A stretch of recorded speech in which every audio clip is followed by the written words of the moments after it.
कभी सोचा है क्या हो अगर इंसान सिर्फ जमीन पर नहीं बल्कि पानी में भी उतनी ही आसानी से जी सकता?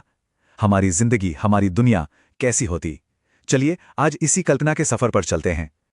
सोचिए, हजारों साल पहले की दुनिया। हमारी धरती एक खूबसूरत नीला ग्रह है, पर यहां जिंदगी सिर्फ हवा में सांस लेने तक ही सीमित थी।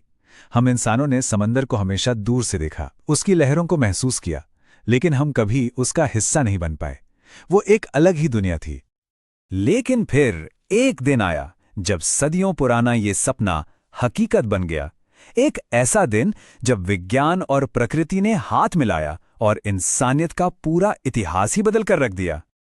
और ये कोई जादू टोना नहीं था, नहीं, ये विज्ञान और प्रकृति का एक खूबसूरत संगम था। एक बायोलॉजिकल कामयाबी जिसने हमारे शरीर को इस तरह बदल दिया कि अब हम सिर्फ हवा में ही नहीं बल्कि पानी के अंदर भी बड़ी आसानी से सांस ले सकते थे। और कमाल की बात यह थी कि इंसान ने कुछ खोया नहीं बल्कि उसे एक और दुनिया मिल गई थी। हम जमीन पर वैसे ही चल फिर सकते थे और साथ ही समुंदर की गहराइयों में मछलियों की तरह तैर भी सकते थे। मतलब अब धरती एक नहीं बल्कि दो खूबसूरत दुनियाओं का घर बन गई थी।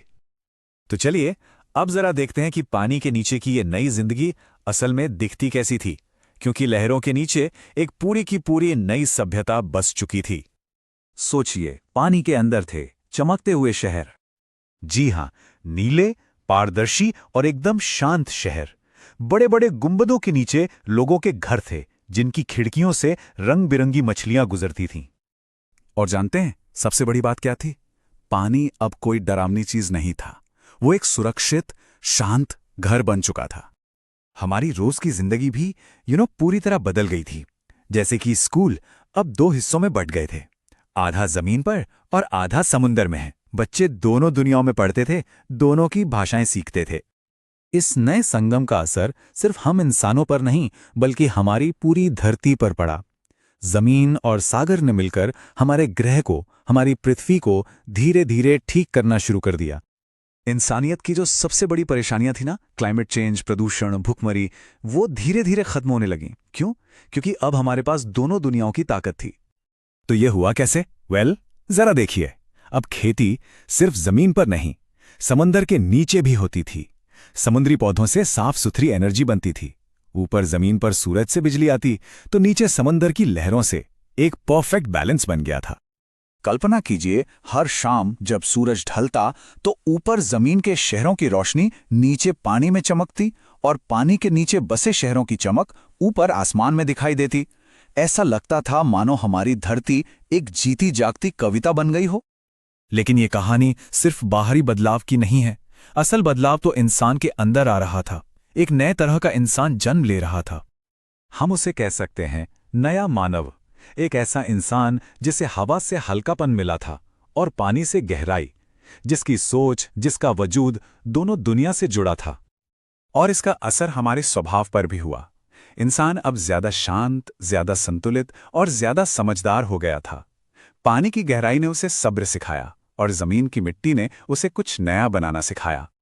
मतलब जो सदियों से इंसान और प्रकृति के बीच एक लड़ाई चल रही थी ना, वो खत्म हो गई थी। अब इंसान प्रकृति से लड़ता नहीं था बल्कि उसके साथ ताल से ताल मिलाकर नाचता था। और इस खूबसूरत तालमेल का नतीजा था एक ऐसी सभ्यता जो प्रकृति के साथ पूरे संतुलन में जी रही थी। जरा कल्पना करके देखिए, एक ऐसी दुनिया जहां कोई लड़ाई नहीं, कोई सरहदें नहीं, कला समंदर से पैदा होती और संगीत लहरों में गूंजता। बच्चे डॉल्फिन के साथ खेलते और वेल के गीत सुनकर सोते थे। तो सवाल उठता है, इतनी खूबसूरत, इतनी परफेक्ट दुनिया का अंजाम क्या हुआ? इसका अंत कैसा था? बात यह है कि इस दुनिया का कोई अंत था ही नहीं। डर, नफरत, अलगाव, ये सारे शब्द ही खत्म हो चुके थे। अब सिर्फ एक ही एहसास था, जीवन का एहसास।